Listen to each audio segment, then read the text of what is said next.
Eileen, since the day you were born, you have always made me proud. As a daughter, you are a father's dream come true. Oh, that's my father. Is he here? Oh.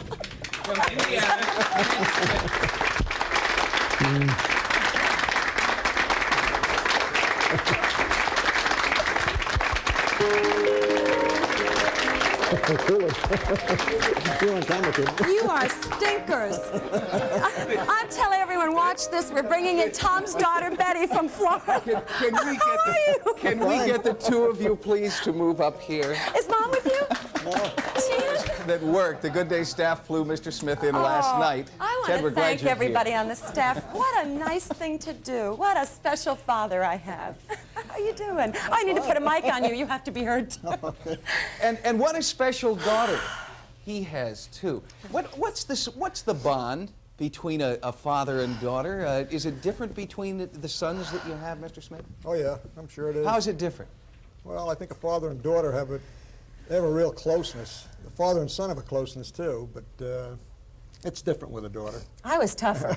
Yeah. My brothers always knew how to just take the punishment and say, okay, okay, but I fought everything. I was a stinker. She learned how to wrap us around her finger. How did she do that? Because she still does it. How did she go about that when she was a little girl? working on things until she gets what she wants. Uh-huh. Oh, boy. Oh. But she's great. She's continually surprised us. I want to say something about my dad. Can I do that? Sure. What makes, you know, I think you make assumptions in life about people, and I think you assume that, oh, gee, on camera, well, it must have come from lots of money or whatever. I think the thing that makes me proudest of my father is that he's truly self-made, and I watched him work so hard all his life to do what he's done, just retired, and everybody's after him now, right? Well, a few people. And I mean in a good way. But he really was self-taught, and things were not always easy. Mm-hmm. That's great. Always there. How does a father go about giving a daughter confidence the way that he gives a son confidence? Is it the same kind of relationship? I don't know what I did to give Eileen confidence. I think she built a lot of it herself. She always knew how to carry herself when she had to do anything, and she just surprised us all the time. Well, let's ask this. Mr. Spedler was in on all of this with us, and you do have daughters. Yes. How is the relationship in your mind different between the father-daughter and the father-son relationship? I don't think it's different. I think it's just that, as somebody mentioned, you accept each of the children. You try to observe them, their strengths and weaknesses. You try to encourage them. You encourage them in the things that they're interested in. And I think above all, you try not to impose your wishes and your hopes and aspirations on them so that they can develop their own talents. Why are fathers such softies with daughters? Who has daughters here? Mr. You sir. Why are fathers such softies? Well, I think it's because the relationship you develop with them as they're growing up, that they know how to get to you. I'm a very lucky man. I have 3 daughters, and the fact of the matter is I'm the king because of them, and they make my life that way, so I think it's just great. I also have to say that I think a lot of what fathers give, if families are lucky enough to stay together and avoid this epidemic of divorce and split families, is a sense of stability because there are 2 people. And I think if there's always someone to go to, and I think as long as mom and dad get along and they deal the same way with issues and things, that a father is absolutely essential. And a pillar of strength. I really feel that way. A lot of moms are now finding that they have to go it alone and be that pillar of strength all by themselves, but I think that's really important. You know, we have... I had to ask my dad, where do they hide you? We have pulled some surprises, Eileen. We have pulled some surprises, but you know that good things seldom come just once. Good things come twice. If you'd be kind enough to hold this, sir, we would now like to bring out your mother.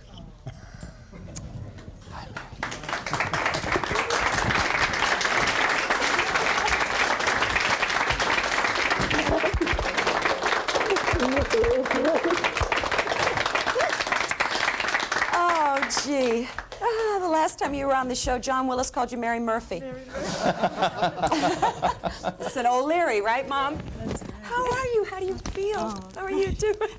Can you believe this? No, I'm in shock. I'm afraid I'm losing it here. Tim, will you please take it? I'll be glad to take it. I would like to know, though, if there were any traditions around Father's Day and Mother's Day that you honored in the Smith household. Yeah, Mom, every tradition, right? Oh, yes, we celebrate everything. Yeah, any excuse, I have to tell you. And we have never missed a Christmas with 5 children, and they're all different parts of the country, too. 2 live locally, but 3, one in Texas, one in Memphis, Eileen in Boston, but we get together every Christmas as a family. What do the 2 of you see in Eileen now that you encouraged when she was a little girl? When the 2 of you would talk after she was in bed, you'd say, she's so wonderful at so-and-so, we're going to have to really support her at that. Oh, I'm not sure they said that. It was how are we going to ever get through these teenage years with this? Yes. Right, Mom? The teenage years were rough. And I often say now, boy, I remember when Mom used to say, I hope this never happens to you. I think, oh boy, here I am. No, she was a great daughter, and I've always been very proud of her. I think what was encouraged was a real closeness with family, because it's still there. We are really close. And I mean, I remember Mom, without air conditioning on the hot summer days that we're experiencing now, cooking 6 or 8, I don't know, whatever, all those vegetables and all those. Every Sunday we sat down at a table and we had dinner together, and every holiday is celebrated. A lot of tradition. And we all make a real effort to get back to that, because it's a good foundation. Well, we're happy that Ted and Mary Smith were able to fly in last night, and we were able to keep the cap on the surprise thanks to everybody who kept quiet. That was terrific. And her father, Ted, her mother, Mary, in from Indianapolis, and by golly, it worked. There's old leaky Eileen. Well, you know, away. this is a good opportunity to say something. Mom's had a real bad health battle for a while, and I have said that at times. You got up on this here in the studio and actually talked about it. I want to thank everybody. You know how many people send wishes for you? I know, they've been wonderful. And pray for you in New England. That's why I'm still here.